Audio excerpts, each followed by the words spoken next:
Can I play?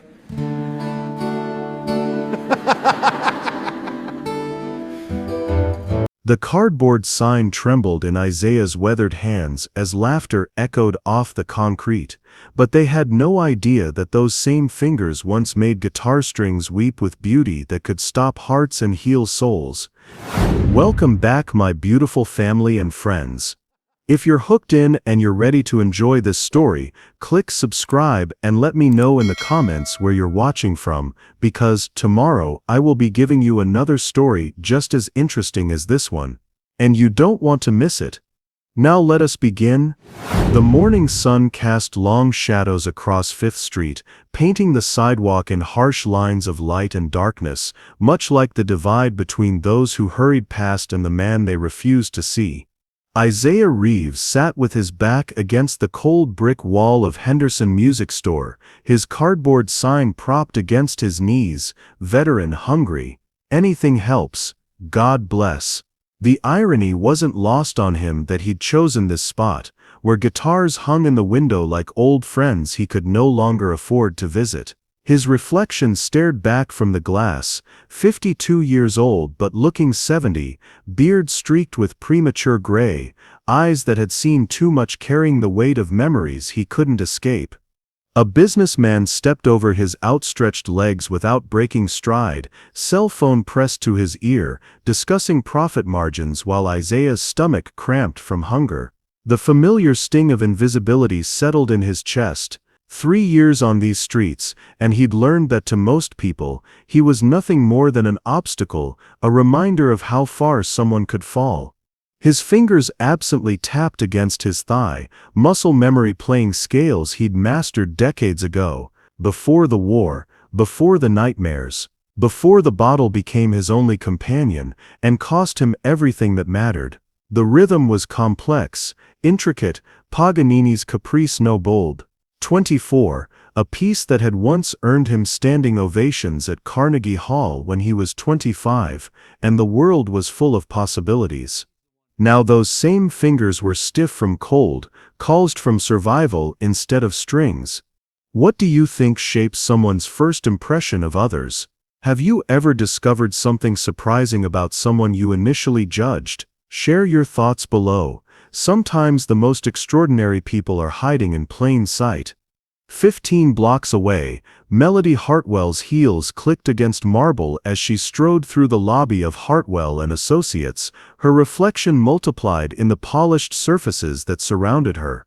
Everything about her was sharp, precise, from the tailored charcoal suit that cost more than most people made in a month, to the diamond studs that caught the morning light, to the way she dismissed the homeless man's existence as she'd passed him moments ago without a second glance. The Morrison contract needs revision, she snapped into her Bluetooth headset, her voice echoing in the elevator as it climbed to the 32nd floor.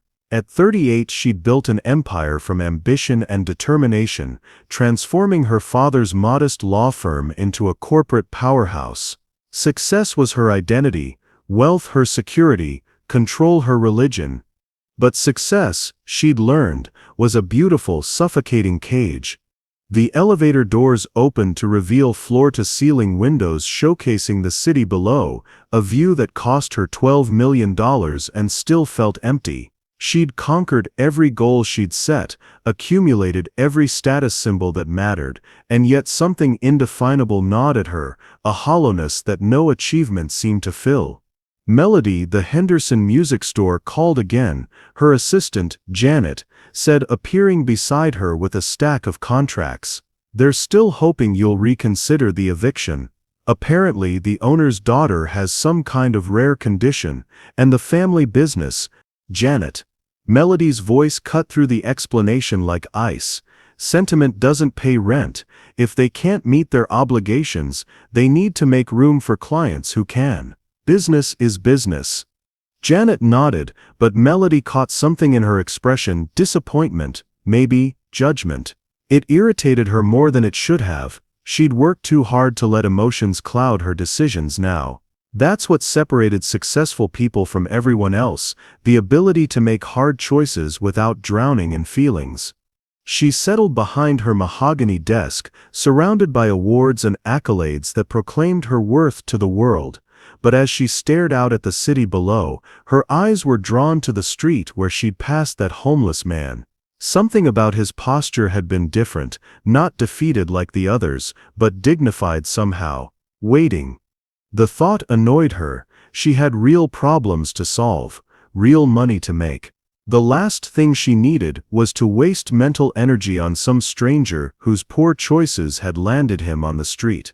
But as she tried to focus on the Morrison contract, her fingers unconsciously tapped against her desk, a restless rhythm that matched something she couldn't quite identify, something that felt like music she'd forgotten she'd ever known. Outside her window, the city hummed with 10 million stories, most of them invisible to those who lived above the streets. In a few hours, two of those stories would collide in a moment that would change everything. Isaiah would make a simple request, Melody would respond with casual cruelty, and the universe would crack open to reveal the extraordinary hiding within the ordinary. Neither of them knew that salvation sometimes came disguised as humiliation, or that the most profound transformations began with the courage to be seen, truly seen, for who you really are. The morning sun climbed higher, casting shorter shadows, and the distance between the homeless veteran and the successful lawyer grew smaller with each passing minute. The lunch crowd moved like a river around Isaiah, their conversations blending into white noise as he watched the world flow past his invisible corner. His stomach had stopped growling hours ago, settling into the hollow ache that had become his constant companion. The morning's few coins sat warm in his palm, barely enough for a cup of coffee, nowhere near enough for food. Across the street, Henderson Music Store's window display caught the afternoon light. A vintage Martin D28 guitar hung there like a golden promise, its spruce top gleaming, its steel strings practically humming with potential. Isaiah's chest tightened. He knew that guitar had played its twin 27 years ago in a small club in Nashville, back when music was his language and the world actually listened. The memory stirred something dangerous in him, something that felt too much like hope. "Excuse me." Isaiah looked up to find himself face to face with the woman who'd stepped over him that morning.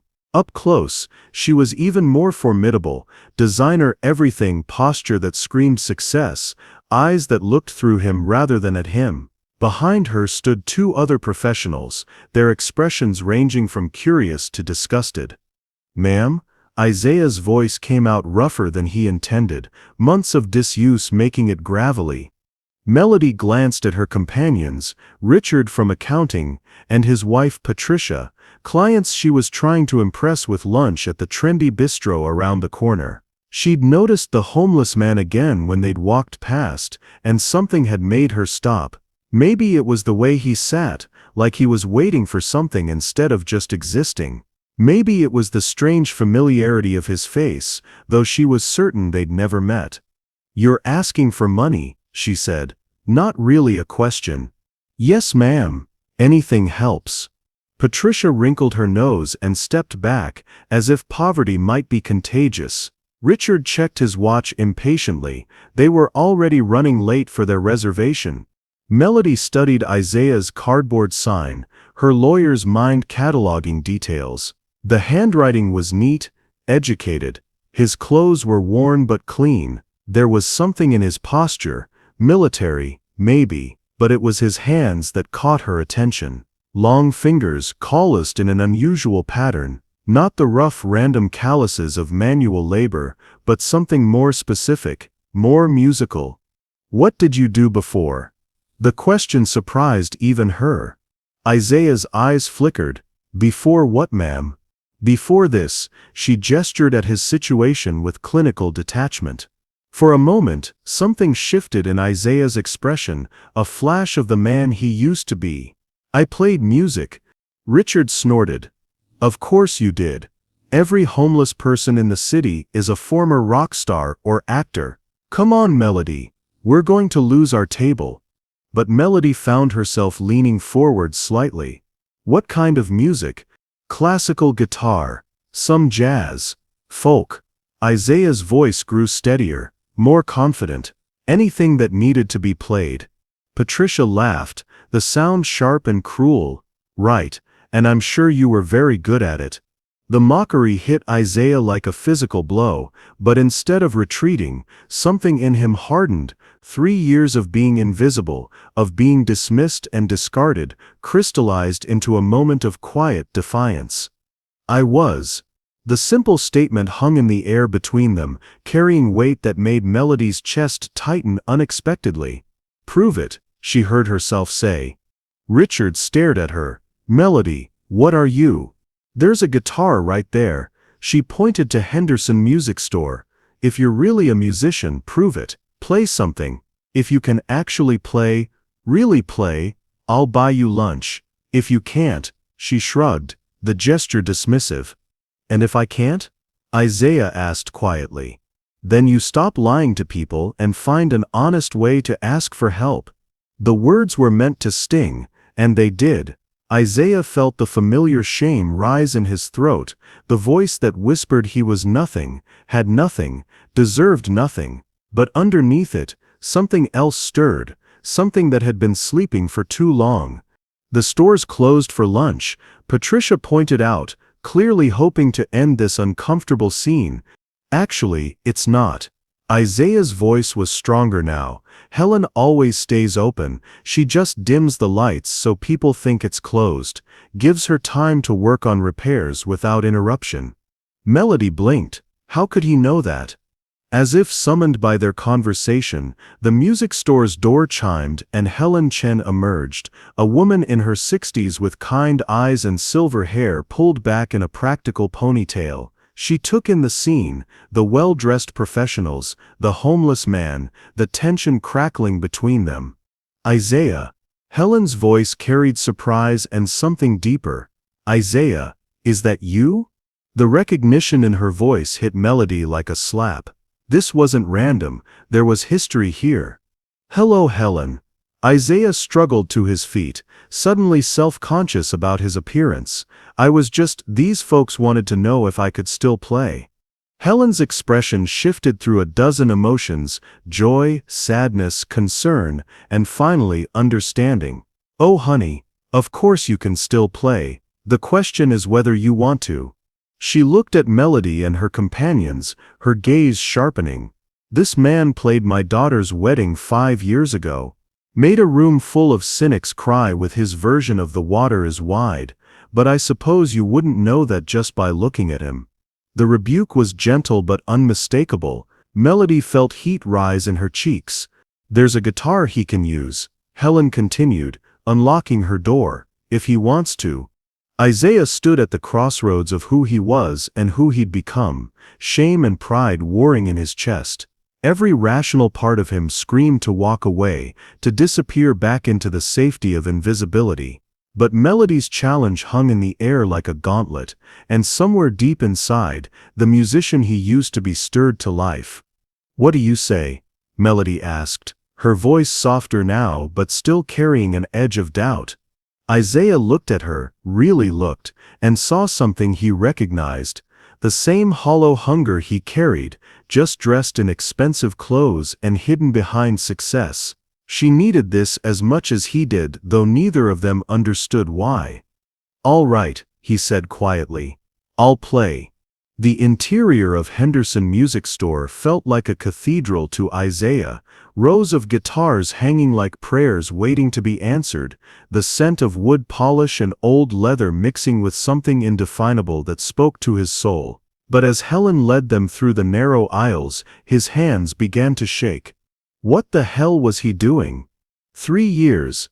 3 years since he'd touched a guitar with any real intention. 3 years since the tremor in his left hand had cost him his last professional gig. 3 years since he'd admitted that the bottle had stolen not just his family and his home, but his music too. The arthritis, the damaged nerves from shrapnel, the way his fingers sometimes refused to obey. How could he possibly prove anything to these people except that he was exactly what they thought he was? A fraud, a failure, a man with nothing left to offer. This one should work, Helen said gently. lifting a beautiful cedar-top classical guitar from its stand. "It's got a nice action, won't fight you." Isaiah stared at the instrument like it might bite him. The wood gleamed under the store's warm lighting, its curves familiar and terrifying. Once guitars had been extensions of his body, as natural as breathing. Now this one felt like a judgment waiting to happen. "Actually," he said, his voice barely above a whisper, "maybe this isn't—" Having second thoughts? Melody's voice cut through his hesitation, sharp with vindication. She'd known this would happen. Part of her had hoped it would happen. It was easier when people stayed in their proper boxes, when the homeless stayed homeless and successful people stayed successful. Clean lines. No messy complications. But even as she spoke, something in Isaiah's expression made her chest tighten with unexpected guilt. Richard checked his watch again, making an impatient sound. "Look, this was amusing, but we really do need to—" "No." The word came out harder than Isaiah intended. "No, I'll play." His hands were definitely shaking now as he accepted the guitar from Helen. The weight of it was both foreign and familiar, like meeting a childhood friend after decades apart. He settled onto the small stool Helen had provided, aware that all eyes were on him, aware that in the next few minutes he would either reclaim something precious or lose it forever. The guitar felt massive in his arms. His left hand found the neck, fingers automatically searching for the familiar positions, but they felt clumsy, uncertain. The calluses were long gone, his fingertips soft and unprepared for steel strings. His right hand hovered over the sound hole, and for a terrifying moment, he couldn't remember how to begin. What would you risk to prove who you really are? Sometimes our greatest fears aren't about failing, they're about succeeding and having to live up to who we used to be. Have you ever had to face a part of yourself you thought was lost? Tell us about it below. Melody watched the transformation happening in front of her and felt deeply uncomfortable. The confident defiance from moments before had cracked, revealing something raw and vulnerable underneath. This wasn't what she'd wanted. She'd wanted quick dismissal, confirmation that her initial judgment had been correct, permission to walk away and forget this encounter ever happened. Instead, she was watching a man wrestle with ghosts she couldn't see, and it was making her question things she'd rather leave unexamined. "You don't have to do this," she found herself saying, and was surprised by how gentle her voice sounded. Isaiah looked up at her, and for a moment their eyes truly met. She saw pain there, and pride, and something that looked uncomfortably like hope. It reminded her of something, though she couldn't place what. "Yes, I do," he said quietly. He closed his eyes and took a shaky breath, trying to find the center of calm that music had always provided. But instead of peace, memories crashed over him like a riptide.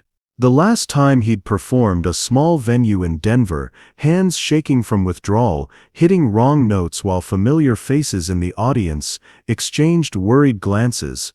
The scattered applause that felt like pity. The review that called his performance a tragic shadow of former brilliance. The night he'd pawned his guitar for rent money and never went back to claim it. His fingers found a simple C chord pressed down and nothing. His hand wasn't strong enough, the pressure insufficient. The notes buzzed and died, a pathetic sound that made Patricia snicker despite herself. Isaiah's face burned with shame. He adjusted his grip, tried again. This time the chord rang clear, but his transition to G was clumsy, his timing off. He'd lost the natural rhythm that had once been as automatic as his heartbeat. "This is painful to watch," Richard murmured to Patricia, not quite quietly enough. The words hit Isaiah like bullets. He stopped playing, his hands falling to his sides, the guitar suddenly feeling like dead weight in his arms. The silence that followed was worse than any wrong note. "I'm sorry," he said, starting to stand. "I shouldn't have—" "Stop."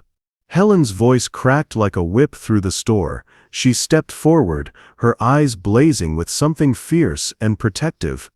"Don't you dare apologize for being human," she said, looking directly at Melody and her companions. This man has more musical talent in his damaged hands than most people have in their entire bodies, but talent isn't a machine you can just turn on and off. It needs care, practice, patience, things that are hard to maintain when you're worried about where your next meal is coming from. Melody felt heat creep up her neck. She opened her mouth to defend herself, to explain that this wasn't her fault, that she hadn't created this situation, but Helen wasn't finished. I've known Isaiah for 8 years. I've watched him make grown men weep with his music. I've seen him teach children who thought they'd never be good at anything discover they had magic in their fingers. And yes, I've also watched him struggle with demons that would break most of us. But none of it makes him less worthy of basic human dignity.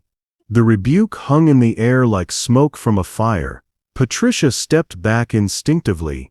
Richard studied his shoes, and Melody found herself unable to look away from Isaiah, who sat frozen with the guitar in his hands, caught between humiliation and gratitude.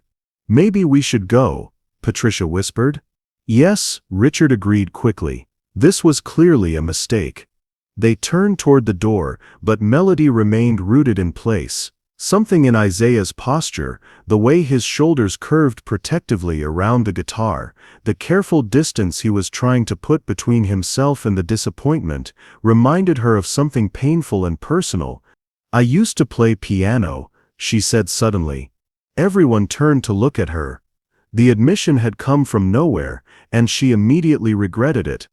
"What?" Richard asked. Melody's hands clenched at her sides. Why had she said that? She never talked about the piano, never acknowledged that part of her past. It belonged to a different person, a younger version of herself who still believed in beauty for its own sake. "Nothing," she said quickly. "It doesn't matter."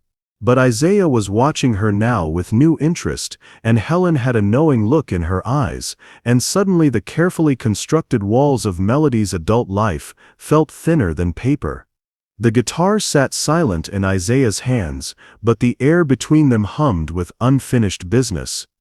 The sudden downpour came out of nowhere, as if the sky had been waiting for the exact moment when everyone needed to escape. Richard cursed as the first fat raindrops splattered against the store's window, quickly becoming a deluge that turned the street into a river and sent pedestrians scrambling for cover. "Well, that's perfect," Patricia muttered, watching their lunch plans literally wash away. The bistro was 6 blocks away. They'd be soaked within seconds of stepping outside. Helen looked out at the storm with the philosophical acceptance of someone who'd lived through many unexpected weather changes. "Looks like you folks are stuck here for a while. I've got coffee in the back, and some chairs we can pull out." Melody stared at the rain sheeting down the windows, feeling trapped in more ways than one. The smart thing would be to call a car service, pay the surge pricing, and get as far away from this complicated situation as possible. But something held her in place, maybe the way Isaiah still held that guitar like it was both his salvation and his torment, maybe the echo of her own admission still hanging in the air. "I used to play piano." Why had she said that? She never talked about her musical past, had trained herself not to even think about it.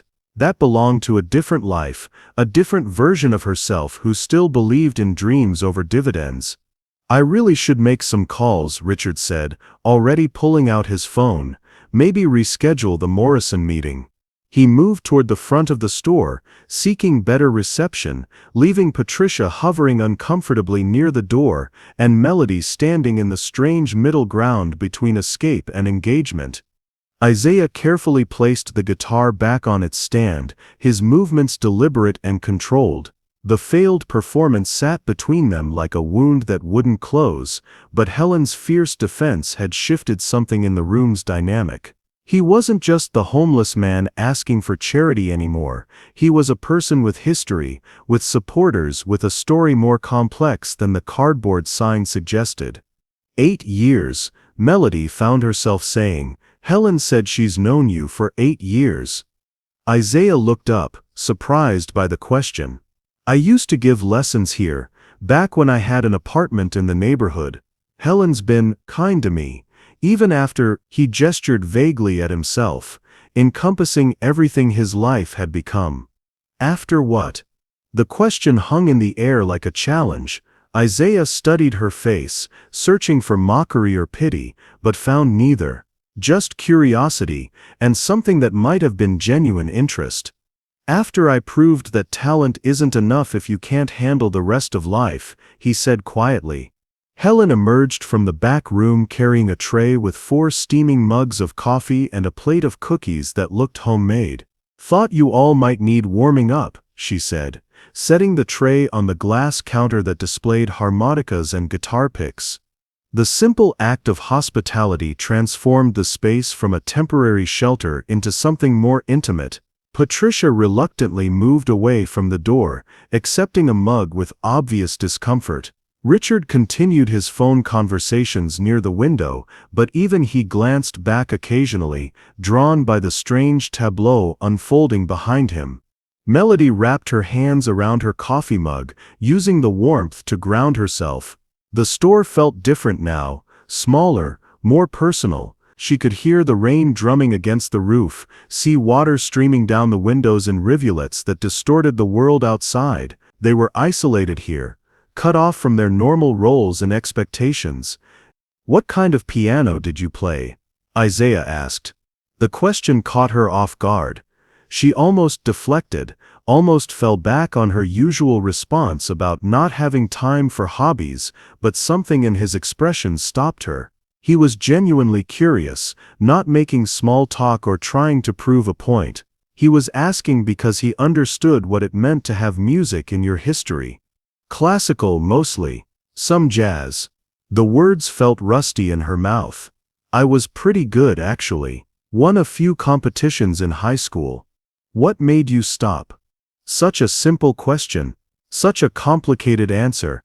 Melody stared into her coffee, watching steam rise from the dark surface. "My father said it wasn't practical, said I needed to focus on things that would actually support me. Law school, business, real-world skills." She paused, surprised by the bitterness in her own voice. He was right, of course. You can't pay rent with piano recitals. Can't pay rent with guitar either, apparently, Isaiah said, and there was a note of dry humor in his voice that made her look up. Their eyes met across the narrow space, and for a moment, something passed between them, recognition, maybe, understanding.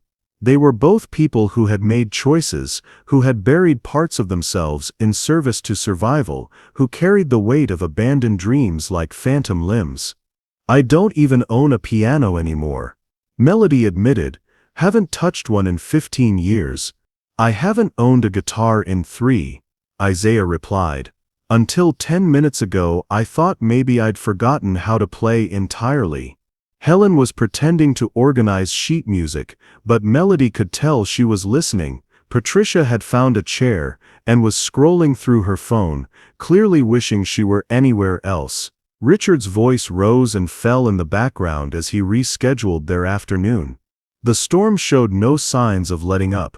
If anything, it seemed to be intensifying, turning the world outside into an impressionist painting of gray and silver. They were trapped here together, this unlikely collection of people, forced into proximity by circumstance and weather.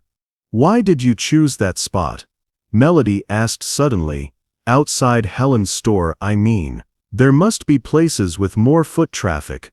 Isaiah was quiet for a long moment, his fingers drumming silently against his thigh, those same complex rhythms she'd noticed earlier, muscle memory that refused to die. "Because I could see the guitars," he said finally. "It sounds pathetic, but some days that was the only thing that made me feel like I was still me, like the person I used to be was still in there somewhere, just buried under everything else." The honesty of it hit Melody like a physical blow. She recognized the feeling too well, the sense of losing yourself piece by piece, making practical choices until you looked in the mirror and didn't recognize the person staring back. "That doesn't sound pathetic," she said softly. Outside, thunder rolled across the city like a warning or a promise. Inside the music store, 4 strangers and one old friend sat suspended in time, held together by rain and revelation, none of them knowing that this forced proximity was about to crack open truths they'd all spent years avoiding. The guitar stood silent on its stand, waiting. The rain continued its relentless percussion against the windows as Helen disappeared into the back room, returning with a worn photo album that she set gently on the counter. The leather cover was faded, corners softened by years of handling. "I was looking for this earlier," she said, opening to a page marked with a ribbon. "Thought you might want to see." Melody found herself drawn closer, curiosity overcoming her usual professional distance. The photograph showed a younger Isaiah, maybe 15 years ago, standing on a small stage, guitar cradled in his arms, face radiant with the kind of joy that seemed to light him from within. His hair was dark then, no gray, his frame filled out and healthy, but it was his expression that caught her breath, pure, undiluted passion, the look of someone completely in their element. "That's the Montrose Music Festival, 2008. Helen said softly. Isaiah was the headliner that year, 3,000 people in the audience, and you could have heard a pin drop during his performance. Patricia glanced over reluctantly, her expression shifting from disdain to surprise. Even Richard paused his phone conversation, drawn by the image of this transformed version of the man sitting before them. "I remember that night," Isaiah said quietly, his voice carrying both warmth and pain. "It was raining then too. I thought the whole festival would be cancelled, but people stayed, sat in the mud just to hear the music." Melody studied the photograph more closely. There were other pictures on the page: Isaiah teaching children, accepting an award, performing in what looked like an elegant concert hall. This wasn't the resume of a failed street musician, this was evidence of a substantial career, a life of achievement and recognition. What happened? The question escaped before she could stop it. Isaiah's hands stilled their unconscious rhythmicking against his thigh. The silence stretched until Helen gently turned the page, revealing more recent photos, Isaiah thinner, older but still performing. Still smiling, though the joy looked more forced. "Ivrak happened first," Isaiah said finally. "2 tours, came back different than I left. Music was supposed to be my therapy, my way back to normal. And for a while it worked. Better than worked, actually. The military experiences, the things I'd seen, it gave my music new depth. Audiences could feel it." Helen nodded, turning to another page. Some of his best work came from that period, raw, honest. He could make you understand things about war, about loss, without saying a word, just through the guitar. Melody found herself leaning closer, studying a photo of Isaiah in what appeared to be a recording studio. "You made albums?" 3. The last one got some radio play, even made it onto a few charts. Nothing major but enough to keep me touring, keep the music flowing. Isaiah's voice grew quieter. "That's when I met Sarah." The name hung in the air like a doorway to pain. Helen's expression softened with sympathy, and Melody felt something twist in her chest. Jealousy? She pushed the thought away, disturbed by her own reaction. "Sarah was a music journalist," Isaiah continued, his eyes fixed on a photograph Helen hadn't turned to yet. "Came to interview me after a show in Denver. Beautiful, brilliant, understood music in a way that most people don't. She heard the stories in the melodies, could write about them like poetry. They were together for 4 years, Helen added gently. She helped him book better venues, connected him with other musicians. His career really took off during that time." Isaiah reached out and carefully turned the page himself, revealing a wedding photo, him in a simple black suit, a radiant blonde woman in an understated but elegant dress, both of them glowing with happiness. Melody's chest tightened at the pure joy radiating from the image. "She saved me, in a lot of ways, helped me deal with the nightmares, the anxiety, made me believe I was worth saving." Isaiah's finger traced the edge of the photograph. "We got married in Helen's backyard, actually. Small ceremony, just close friends and family. Have you ever lost something that felt like losing yourself? Sometimes the people we love become so much a part of our identity that when they leave, we don't know who we are anymore. Share a time when you had to rediscover yourself after a major loss. What happened to her? Melody asked, though something in Isaiah's expression told her she didn't want to know the answer. Cancer. Pancreatic. By the time they caught it, Isaiah's voice broke slightly. 18 months from diagnosis to the end. I spent every day at the hospital playing for her when she was strong enough to listen. The guitar was the only thing that seemed to help with her pain.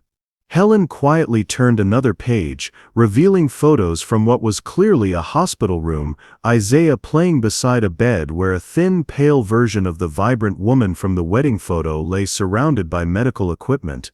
Even in illness, Sarah's eyes held love and pride as she watched her husband perform. After she died, I couldn't play anymore. Every song reminded me of her. Every melody carried her voice. I tried to keep touring, but my hands would shake. My timing would fall apart. The music that had always been my salvation became my torture. Richard had stopped pretending to make phone calls and was openly listening now. Patricia set down her coffee mug with unusual gentleness. The storm outside seemed to quiet, as if the world was holding its breath for the rest of the story. I started drinking to numb the loss, not heavily at first, just enough to get through performances, but grief is a hungry beast, and alcohol feeds it as much as quiets it. My playing got erratic, then unreliable, then Isaiah gestured helplessly. The bookings dried up, the bills piled up, I lost the house, the car, everything Sarah and I had built together. Melody found herself thinking of her own losses, smaller perhaps, but no less real. The dreams abandoned, the parts of herself sacrificed for security and success, the growing emptiness that all her achievements couldn't fill. 3 years ago, I sold my last guitar for enough money to eat for a week, Isaiah continued. Told myself it was temporary, that I'd get back on my feet, buy another one, but temporary has a way of becoming permanent when you're not paying attention. Helen closed the album gently. He came to see me about 6 months ago asking if I had any work, any way he could earn enough to get back into an apartment. I offered him lessons to teach, repair work, anything. But he said he wasn't ready, said he didn't trust himself around music anymore. The admission hung heavy in the rain-soaked air. Melody stared at Isaiah with new understanding, seeing not a failure, but someone who had lost everything that mattered and was still trying to figure out how to exist in a world that no longer made sense. "I'm sorry," she said, and meant it more than she'd meant anything in years. Isaiah looked up at her, surprise flickering across his features. "For what?" "For judging you. For making you prove yourself. For," she gestured helplessly, suddenly aware of how cruel her earlier challenge had been. Outside the rain began to soften, shifting from downpour to steady shower. But inside Henderson Music Store, the storm was just beginning. The storm had settled into a gentle rhythm, no longer trapping them but creating a cocoon of intimacy in the small music store. Richard had given up on his phone calls entirely, drawn into the unexpected depth of Isaiah's story. Patricia sat quietly, her earlier discomfort replaced by something softer, more human. Melody found herself studying Isaiah's hands again, those long fingers that had once coaxed magic from strings, now scarred and weathered but still carrying the memory of music in their movement. The photo album lay closed between them, but the images lingered in her mind, the joy, the love, the gradual erosion of everything that had once defined him. "I need to ask you something," she said suddenly, "and I need you to be honest with me." Isaiah looked up, wariness flickering in his eyes. He'd learned to be careful with direct questions from successful people. They usually came with conditions attached. "What do you need to know? Earlier when you started to play, the shakiness, the missed notes, was that because you've lost your ability, or because you were afraid of remembering it?" The question hit deeper than she'd intended, exposing the raw nerve at the center of his struggle. Isaiah was quiet for a long moment, his gaze drifting to the guitars hanging around them like sleeping possibilities. "Both," he said finally. "My hands aren't what they used to be. The arthritis, the nerve damage from shrapnel, that's real. But you're right. Part of it was fear. Playing music means feeling everything again, and I've spent 3 years trying not to feel anything at all." Helen moved closer, her expression gentle but determined. "Isaiah, what if we tried something different? Not a performance, not proving anything to anyone, just remembering what it felt like to let the music flow through you." "I don't know if I can." "Not the Martin," Helen interrupted, understanding his hesitation. "Something easier, something that won't fight you."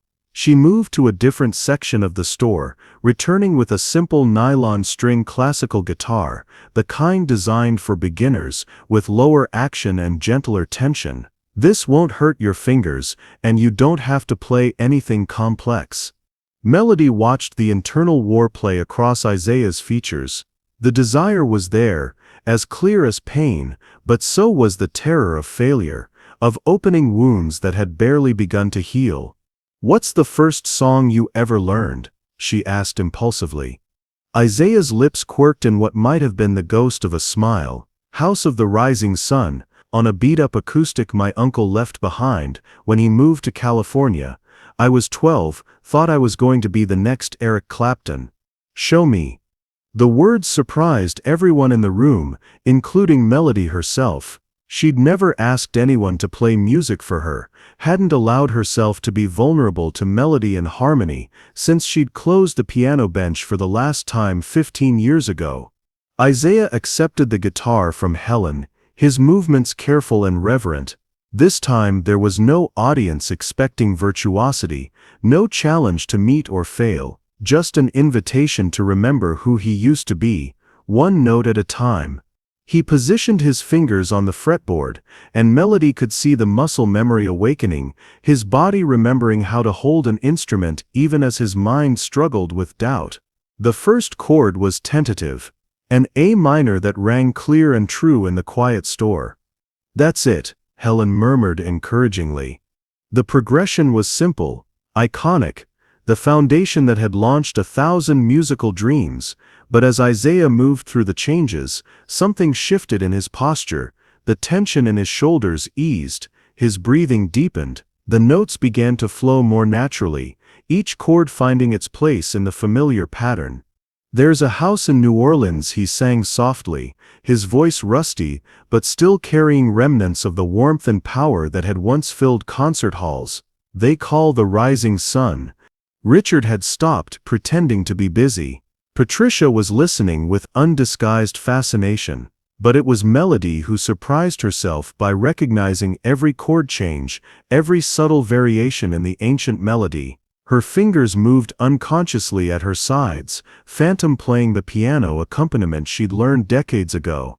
The song built slowly, Isaiah's confidence growing with each verse.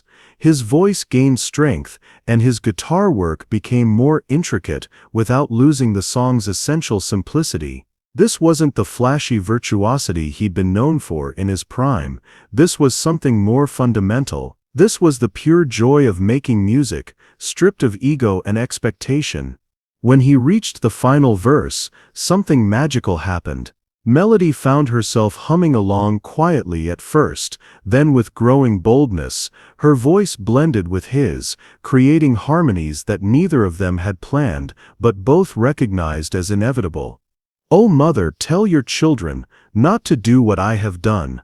The last chord hung in the air like incense, beautiful and complete. The silence that followed wasn't empty, it was full of recognition, of connection, of the profound intimacy that comes from sharing music with another person. "Jesus," Richard breathed. That was actually beautiful." Patricia nodded, wiping at her eyes with the back of her hand. "I had no idea, I'm sorry, I had no idea." But Isaiah was looking at Melody, wonder in his expression. "You knew every change, every transition. How did you—" "I used to play that song," she admitted. "Piano version. It was one of my favorites in high school. I must have played it 1,000 times. Play it now." Helen had moved to the back corner of the store, where an upright piano sat partially hidden behind a display of sheet music. It was old but well maintained, its wood polished to a warm glow. "Helen, I couldn't—" "It's in tune," Helen said firmly. "I keep it that way for students, and right now I think we all need to hear what happens when two people stop being afraid of their gifts. When was the last time you felt completely yourself? Sometimes we discover that the parts of us we thought were lost were just waiting for the right moment to come home. What hidden talent or passion have you been keeping buried? Share it with us below. You might inspire someone else to rediscover their own gifts." Melody stared at the piano like it might bite her. 15 years. 15 years since she'd touched keys with anything more than casual indifference. But something about Isaiah's courage, his willingness to be vulnerable in front of strangers, made her own fears seem smaller and more conquerable. "Just once," she said, moving toward the piano bench like a woman approaching an altar. The keys felt foreign under her fingers, but only for a moment. Then memory flooded back, not just technical knowledge, but emotional muscle memory. The way her hands naturally found their position, the way her foot sought the sustain pedal, the way her spine straightened into perfect posture. She played the opening chords of House of the Rising Sun in a jazz-influenced style she'd developed as a teenager, rich and complex but respectful of the song's essential character. Isaiah listened for a moment, then joined in with the guitar, their instruments weaving together as if they'd been playing together for years. This time when they sang, their voices found each other from the first note, creating harmonies that transformed the familiar song into something entirely new. The music filled the small store, spilled out into the rain-washed street, and for the first time in years, both Isaiah and Melody felt completely authentically themselves. The storm outside had become just weather. Inside, something far more powerful was brewing. The last notes of their impromptu duet faded into reverent silence. For a moment the small music store felt transformed, not just a retail space but a sanctuary where two wounded souls had found an unexpected harmony. Isaiah held the guitar gently, as if it were something precious that might disappear if he gripped too tightly. Melody's hands remained poised over the piano keys, reluctant to break the spell. "That was incredible," Helen breathed, her eyes bright with tears. "You two, the way you played together, it was like you'd been making music for years." Richard and Patricia exchanged glances, both clearly moved despite themselves. The professional mask had slipped from all their faces, revealing something more human underneath. "I should get your information," Melody said suddenly, the words tumbling out before she could stop them. "I mean, if you're interested in performing again, I have connections, people who book venues, organize events. We could—" She stopped abruptly, awareness hitting her like cold water. What was she doing? This wasn't her world anymore. She was a corporate lawyer, not a music promoter. She dealt in contracts and billable hours, not dreams and second chances. But Isaiah had straightened at her words, hope flickering in his eyes for the first time in their encounter. "You really think, I mean, do you believe someone would actually hire me, looking like this?" The question hung in the air, and suddenly Melody saw the situation clearly. Really clearly. The homeless man sitting before her, guitar in his lap, hope written across his weathered features, the expensive clothes she wore, the diamond studs that caught the store's light, the vast gulf between his reality and hers. What had she been thinking? That she could wave her hand and fix 3 years of homelessness? That a few moments of shared music erased the fundamental differences between them? She was a successful attorney with a reputation to protect. He was a homeless veteran who smelled like the streets and wore clothes that had seen too many nights outdoors. She started, then stopped, her throat constricting around words she couldn't bring herself to say. Isaiah watched the transformation happen in real time, the way her expression shuddered, how her posture shifted from open to guarded, the careful distance that crept back into her voice. He'd seen it before, this moment when reality reasserted itself, when good intentions collided with social expectations. "Of course," he said quietly, setting the guitar aside. "I understand. It was nice for a moment, thinking that maybe—" He didn't finish the sentence. He didn't need to. "It's not that I don't think you're talented," Melody said quickly, hating how defensive she sounded. "You are. Incredibly talented. It's just, the music business is complicated. Image matters, presentation, and right now, you're not exactly—" She gestured helplessly at his appearance. The words landed like physical blows. Isaiah's face went carefully blank, the hope that had briefly illuminated his features extinguishing like a candle in wind. "Right now I'm homeless," he said simply. "Is that what you're trying to say? That talent isn't enough if you don't have the right clothes, the right address, the right, what, smell? That's not what I meant. Isn't it?" Isaiah stood, and suddenly the small store felt too cramped, the air too thin. "For a few minutes there, I thought maybe you saw me, actually saw me.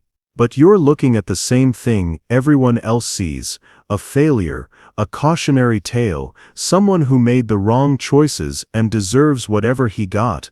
Helen stepped forward, her expression troubled. "Isaiah, I don't think she meant. She meant exactly what she said."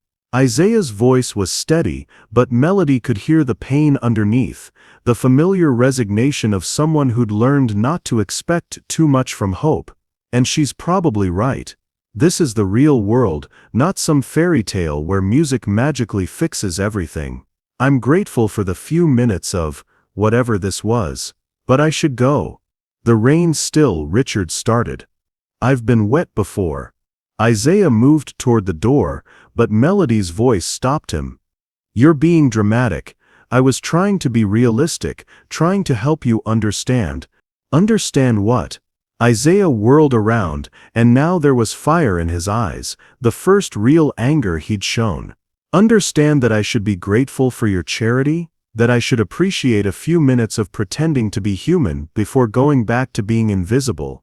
"That's not what I said." "It's what you meant." The words exploded out of him, carrying 3 years of accumulated humiliation, rejection, and rage. "You made me prove I could play, watched me bare my soul for your entertainment, then decided I'm not quite suitable for your world after all. Well, congratulations. You got your show, your little thrill of slumming with the homeless, and now you can go back to your comfortable life knowing you're better than the rest of us."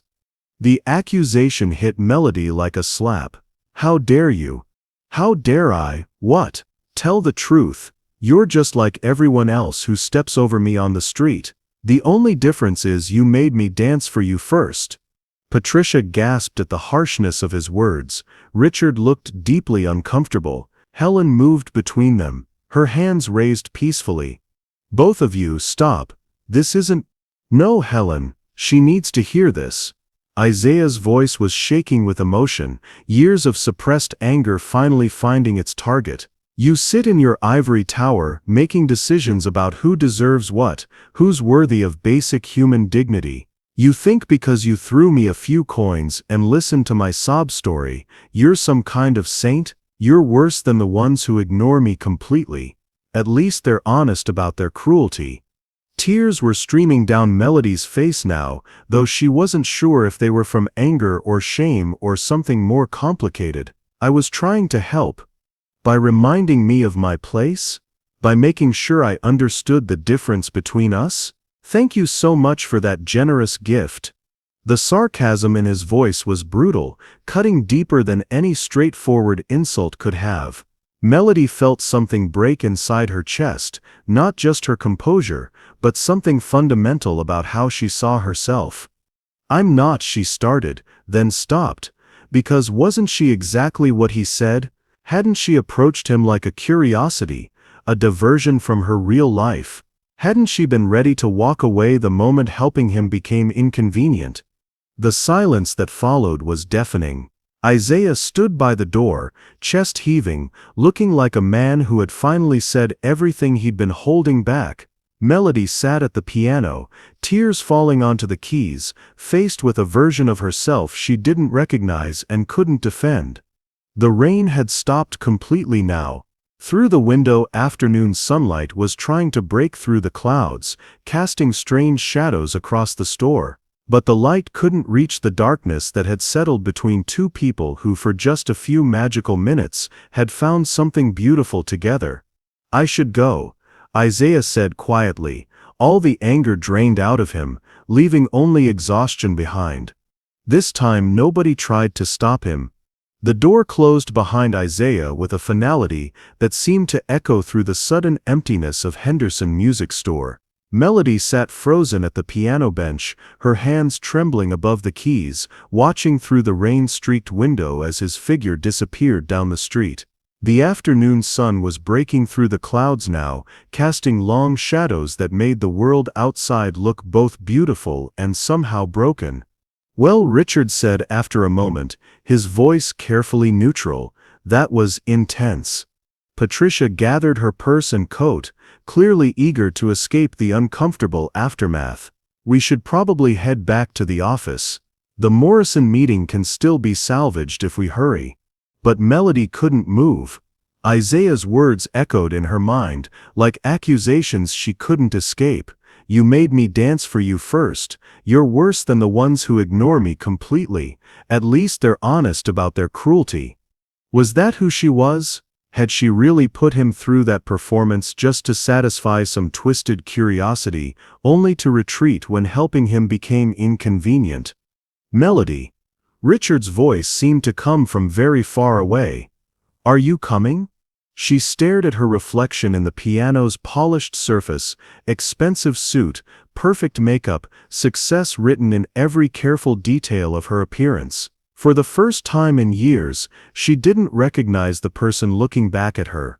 "You two go ahead," she said quietly. "I'll catch up later." Richard and Patricia exchanged glances. "Are you sure? The Morrison contract can wait." The words surprised her with their firmness. I need a few minutes."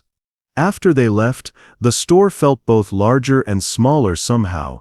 Helen moved quietly around the space, straightening music stands and returning instruments to their proper places, but Melody could feel her presence like a gentle weight, non-judgmental but aware.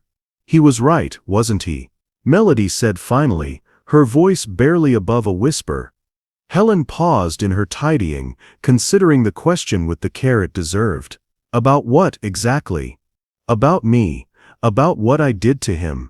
I made him prove himself, put him on display like some kind of curiosity, and then when it came time to actually help, she gestured helplessly at her own inadequacy." "What stopped you?" The question was asked without accusation, but it cut deep anyway. Melody tried to find an answer that didn't make her sound completely heartless. "Fear, I suppose. Fear of what people would think if I started associating with someone like him. Fear of complications, of getting involved in something messy. Fear of," she paused, the truth sticking in her throat, "fear of caring about someone I might not be able to save." Helen nodded slowly, understanding more than Melody had said. "When my daughter was diagnosed with her condition, the rare genetic disorder that requires constant medical care, I had to choose between keeping this store and paying for her treatments. The smart business decision would have been to sell, move to a cheaper area, focus on making money." Melody looked up, caught by something in Helen's tone. "But this store, it's not just a business, it's a place where people like Isaiah come to remember who they are underneath their circumstances. It's where children discover they have music in their souls. It's where broken hearts find healing through melody and rhythm." Helen's hands moved gently over the Martin guitar Isaiah had been afraid to play. "Some things are worth more than smart business decisions." The words landed like seeds in fertile ground, growing into thoughts Melody hadn't allowed herself to entertain in years. When had she stopped believing in things that couldn't be quantified on a balance sheet? When had success become more important than significance? What would you risk to help someone find their way back to themselves? Sometimes the choice between safety and compassion defines who we really are. Have you ever had to choose between what was smart and what was right? Share your story below. Your courage might inspire someone else to take a leap of faith. Melody's phone buzzed insistently. Probably Richard wondering where she was, probably clients needing contracts reviewed, probably her carefully ordered world requiring her attention. She stared at the screen for a moment, then deliberately silenced it. "Where do you think he went?" she asked. Helen smiled sadly. "Probably back to his corner. It's the only consistent place he has." "The eviction notice you mentioned earlier, for the store. How long do you have?" 2 weeks. "But Melody, if you're thinking, I'm the lawyer handling the eviction." The admission felt like pulling splinters from her chest. "I could probably buy you some time, maybe work out a payment plan with the property management company." Helen's eyes widened. "You're the one who's been trying to kick you out?" "Yes." Melody stood from the piano bench, decision crystallizing in her mind like ice forming on water. "But that was before I understood what this place means. Before I understood what I was destroying." She moved to the window, looking out at the street where Isaiah had sat that morning, cardboard sign in hand, dignity intact despite everything the world had taken from him. How many people walked past him every day, seeing only what they expected to see? How many times had she done exactly the same thing? "I have to find him," she said suddenly. "Melody, he was pretty angry." "He was right to be angry. I treated him terribly." She was already reaching for her coat. "I can't fix everything that's wrong with his life, but I can at least apologize. I can at least try to be better than I was an hour ago." Helen watched her with something that might have been approval. "What about your career? Your reputation? All those things you were worried about?" Melody paused at the door, her hand on the handle. For 15 years, she'd built her identity around success, achievement, the approval of people who measured worth in billable hours and profit margins. But sitting at that piano, playing music with Isaiah, she'd remembered what it felt like to be authentically herself. Not the successful lawyer, not the powerful attorney, just Melody. A person who had once believed in beauty and connection, and the radical act of caring about strangers. "Maybe," she said quietly, "it's time I worried about something more important." The afternoon sun was warm on her face as she stepped outside, and somewhere in the distance, she could hear the sound of someone playing guitar, simple chords, honest melody, the kind of music that spoke to the deepest parts of the human heart. She followed the sound like a compass pointing toward redemption.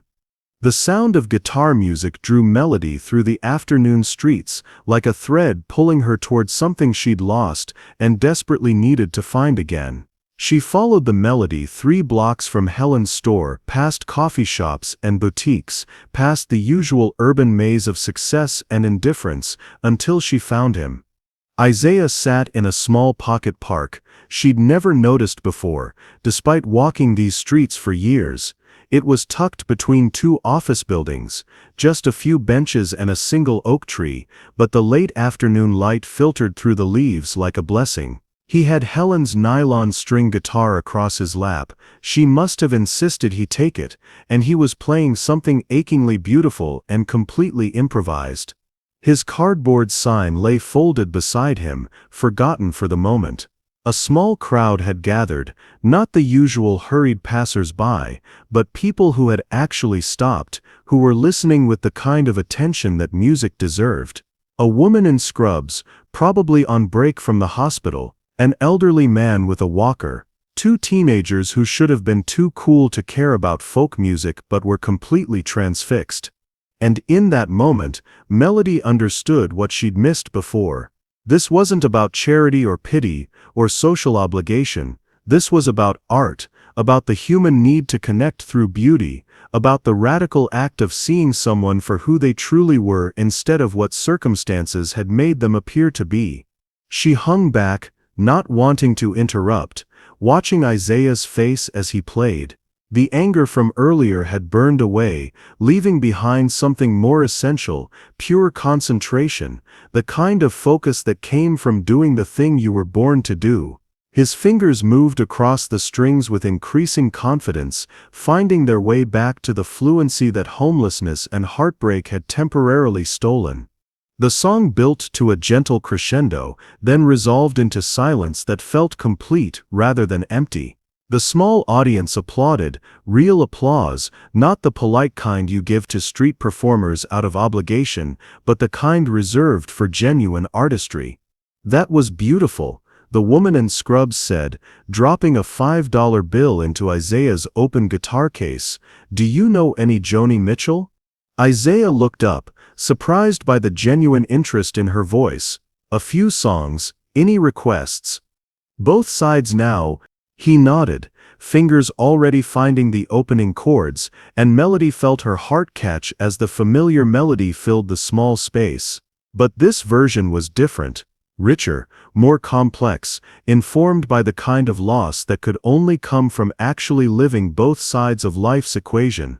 As Isaiah sang, Melody found herself thinking about the song's lyrics, about looking at clouds from different perspectives, about how time and experience changed what you thought you understood about love and life and dreams. How many things had she seen only from one side? How many people had she judged by their circumstances rather than their character? The song ended to more applause and the crowd began to disperse, but not before several more people had contributed to Isaiah's guitar case. Not charity money, but payment for services rendered, recognition of value given and received. Melody approached slowly, unsure of her reception. Isaiah saw her coming, and his expression grew wary, protective. The guitar went quiet in his hands. "I wasn't sure you'd still be here," she said, settling onto the bench beside him without asking permission. "Wasn't sure I would be either." His voice was careful, neutral. "Thought about going back to my usual corner, but Helen insisted I take the guitar, said it belonged with someone who would actually play it." They sat in silence for a moment, the weight of their earlier confrontation hanging between them like smoke from a dying fire. "I owe you an apology," Melody said finally. "Several apologies, actually." Isaiah's hands continued their unconscious movement across the strings, not quite playing but not quite still either. "For which part?" "All of it. For making you perform like a trained animal, for judging you before I knew anything about your story, for getting your hopes up and then backing away when helping you became inconvenient." She took a shaky breath. "For being exactly the kind of person who contributes to a system that throws away human beings when they don't fit the right categories." Isaiah studied her profile, searching for insincerity and finding none. The anger that had sustained him through their confrontation was harder to maintain in the face of genuine remorse. "Why?" he asked quietly. "Why what? Why are you here? Why does it matter what I think of you? You could go back to your office, your successful life, your important clients. You could forget this whole afternoon ever happened." Melody turned to face him fully, and Isaiah saw tears in her eyes, not the angry tears from before, but something deeper, more vulnerable. "Because I spent 15 years forgetting who I used to be, and sitting at that piano with you, I remembered what it felt like to create something beautiful with another person. I remembered what it felt like to care about something more important than profit margins and billable hours." She wiped her eyes with the back of her hand, a gesture that was nothing like the controlled professional she'd been that morning. "And because walking away from you would mean walking away from the best part of myself." Have you ever had a moment that changed how you see yourself and the world around you? Sometimes the people who challenge us the most are the ones who help us become who we're meant to be. What moment of unexpected connection changed your life? Share it below. Your story might be exactly what someone else needs to hear today. Isaiah was quiet for a long moment, his fingers still moving against the strings in patterns that spoke of music too complex for words. Finally, he began to play, not a song this time, but something that sounded like conversation, like two voices finding harmony after discord. "I was wrong too," he said over the gentle melody. "About you being worse than the people who ignore me. That wasn't fair. You stopped, you listened, you tried. That's more than most people do. I could have tried harder. I should have tried harder. Maybe, but you're here now." The simple statement carried more weight than elaborate promises. She was here now, after he'd torn into her with justifiable anger, after she could have easily dismissed him as ungrateful and difficult. She had chosen to follow the music, to seek him out, to sit beside him in a pocket park and take responsibility for her mistakes. "What happens now?" Melody asked. Isaiah's playing shifted into something that sounded like possibility, tentative but growing stronger. "I don't know. I've been surviving for so long I'd almost forgotten what it meant to actually live. But today, playing with you, remembering what music feels like, maybe it's time to find out. I meant what I said earlier, about having connections, about helping you find performance opportunities. I know it won't solve everything, but it could be a start." Isaiah nodded slowly. "I'd like that, but I need you to understand, I can't be your project, your good deed for the year. If you're going to help me, it has to be because you believe in the music, not because you feel guilty about rich people and poor people and social justice." "I believe in the music," Melody said without hesitation. "I believe in the musician." The sun was setting now, painting the small park in shades of gold and amber. Other people had begun to gather again, drawn by Isaiah's playing, creating that strange magic that happens when art transforms a public space into something sacred. "Play something with me," Isaiah said, offering her the guitar. "I don't really know guitar." "Then sing. You have a beautiful voice. Help me turn this place into something worth remembering." Melody felt the familiar flutter of performance anxiety, the fear of being judged, of not being good enough. But looking at Isaiah, at the way his face had transformed from anger to hope, at the small crowd of people waiting for beauty to happen, she realized that fear was much smaller than the joy of making music with someone who understood its power. "What should we play?" she asked. Isaiah smiled. The first real smile she'd seen from him all day. "How about both sides now? I think we both know something about seeing things from different perspectives." His fingers found the opening chords, and Melody's voice joined in, tentative at first, but growing stronger as the song progressed.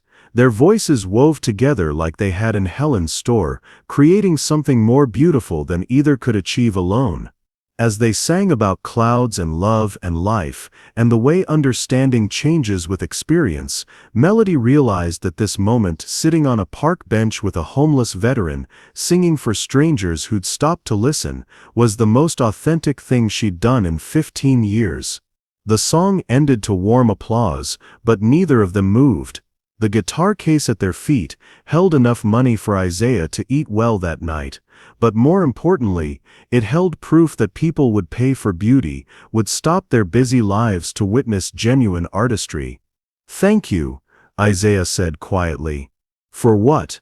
"For seeing me. For making me remember that being seen is possible." Melody reached into her purse and pulled out a business card, but instead of handing it to him, she wrote her personal cell phone number on the back. "Call me tomorrow," she said. "Not as my client, not as my charity case, as my friend, as someone I want to make music with again." Isaiah accepted the card like it was something precious, which maybe it was. As the sun set completely and the park emptied of everyone but the two of them, Melody understood that she had found something she hadn't even known she was looking for. Not just a talented musician to help, not just a way to assuage her guilt about social inequality, but a reminder of who she could be when she chose connection over comfort, when she risked caring about someone whose story was still being written. The guitar music continued in the gathering darkness, two voices harmonizing over simple chords, proof that sometimes the most extraordinary transformations began with the courage to ask a simple question, "Can I play for food?" And sometimes, if you were very lucky, the answer was yes. The end. Reflection. Music has the power to bridge any divide and reveal the extraordinary within the ordinary. Isaiah's journey from invisible to unforgettable and Melody's rediscovery of her authentic self reminds us that everyone has a story worth hearing and gifts worth celebrating. Sometimes the most profound connections happen when we're brave enough to see past circumstances to the soul underneath. What hidden talents or dreams have you been keeping buried? What person in your life deserves to be truly seen and celebrated? Share your thoughts below. Your story might be the encouragement someone else needs to step back into their own light. If you enjoyed this story, you will surely love the next one. It's as crazier and more intriguing as you can ever imagine. So do check it out. Click on the image showing on your screen right now to watch the next one. Thank you for watching this story to the end.